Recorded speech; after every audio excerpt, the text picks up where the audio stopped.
Yesterday the moon was blue, and every crazy day brought something new to do. I used my magic ace as if it were a wand. I never saw the waste and emptiness beyond. The game of love I played with arrogance and pride, and every flame I lit so quickly died. The friends I made all seem somehow to drift away, and only I am left on stage to end the play. Yesterday when I was young, there were so many songs that waited to be sung.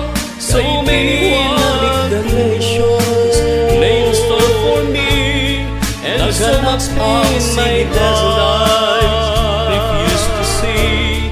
There are so many songs in me that won't be sung, and I feel the bitter taste of tears upon my tongue, and the time is